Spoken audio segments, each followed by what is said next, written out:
también se puede decir que Simón Rodríguez, dentro de sus ideas, él quería formar personas pensantes. ¿Cómo podemos ver esta clase de personas pensantes? Es decir, individuos que no solamente se dediquen a aprenderlo todo de memoria, sino que también se les enseñe al trabajo y cómo valorar dicho trabajo. Para valorar un poco más acerca de este contenido, el día de hoy nos estarán visitando los expertos en la materia. Ellas son Teodoro Castellía y Ángel López.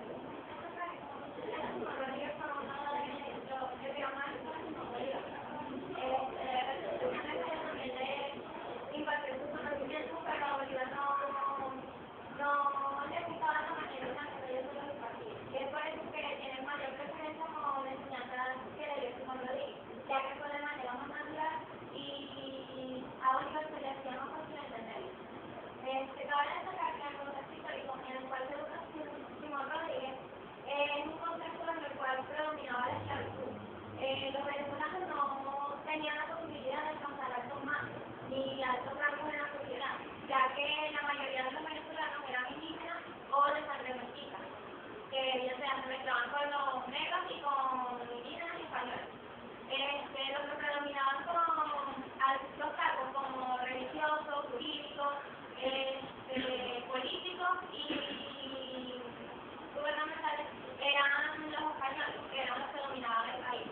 A Simón Bolívar, a Simón Rodríguez, la educación que se les implementaba a estos hijos predilectos, por así decirlo, ya que eran los que poseían un alto rango social, no les gustaba esa educación, ya que decía que ellos deberían aprender no nada más la lengua española, sino también deberían aprender la lengua de los indígenas, ya que los indígenas podían medio entender la lengua de los españoles, pero los españoles nunca entenderían a los indígenas, ni siquiera entendían las lenguas de ellos.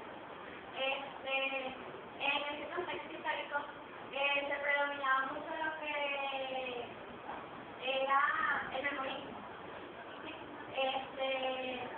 A los estudiantes se les inculcaban cosas de memoria, cosas que tampoco podían hacer. Exactamente. Empieza el grupo de ingeniería en el siglo XIX. Entonces, él decía que tenía un pensamiento basado por ello que después el mundo resultaba feliz. Él tenía una formación, él viajó por un país, pero también por eso que tenía esa mentalidad, ese conocimiento. Él viajó a Colombia, Ecuador, Chile, Bolivia, Alemania, Polonia, así en Venezuela, donde impartió esa enseñanza. Él aprendía y daba esos conocimientos. Era una persona muy culta. Por eso es conocido como uno de los grandes pensadores. Y más que conocido porque él fue el maestro preferido de Simón Bolívar, por ejemplo, por la libertad. Por eso que le llegó a conocer esa enseñanza. Él no le daba clases sentado, él no, él llegaba y se iba hablando y lo hacía de una manera más dinámica para que así pudiera ver. Él no simplemente le daba la teoría. Él sí le decía, bueno, un árbol de café llegaba, mira, lo abría y todo. Era más eso. Por eso Simón Rodríguez imparte una educación teórica práctica. Y por lo pasamos a la actualidad, se puede ver en el índice y dice que se estudia, pero también se trabaja en las escuelas técnicas.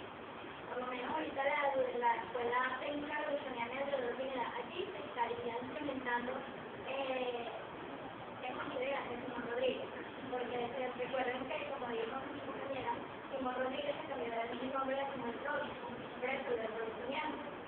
Exactamente. Según Pico Sala, de 1953, la edición de la Universal, esa referencia nos dice que el libertador decía, el pensamiento decía que él no quería ser humano, él no quería ser humano porque estaba ahí estancado, él quería ser como el aire, como el sol, como el agua que corría por todas partes, que recibía conocimiento y lo daba. También tengo entendido que dentro de las ideas educativas de Simón Rodríguez, él vinculaba la educación como una correspondencia. Esto quiere decir como el hombre en el medio actual. En sus ideas, esas ideas eran como la escuela taller. Esto es en concentración e integración de las categorías teóricas y prácticas.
no había que traer la cultura de otros lados, y nosotros podemos crear la nuestra.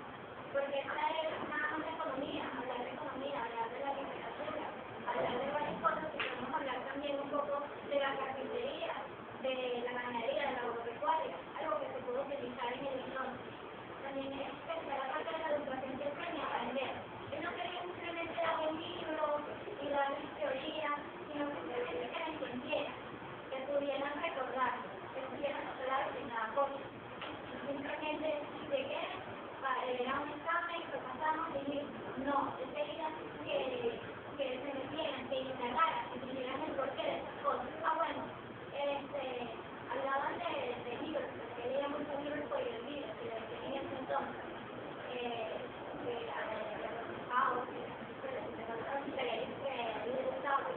las veía, y no simplemente el pensamiento de esa persona, sino me preguntaban, ¿tú qué piensas de esa persona? ¿Estás de acuerdo o no estás de acuerdo? Que se instalar. Y por último, la educación de enseñar a trabajar y a valorar el trabajo, como ya lo había dicho mi compañera, es que hay que enseñar a eso, a formar el trabajo. Entonces, aún en ese entonces había muchos problemas, porque las personas no estaban preparadas para eso. Los padres de los alumnos decían, oye, yo no quiero que mi hijo trabaje, no está muy joven. Entonces, simplemente quería formarse tanto en educación como en el entorno. Entonces, que dejaran de estudiar, no se decían qué iban a hacer, tenían que tener. Así es. Evidentemente, hoy en día podemos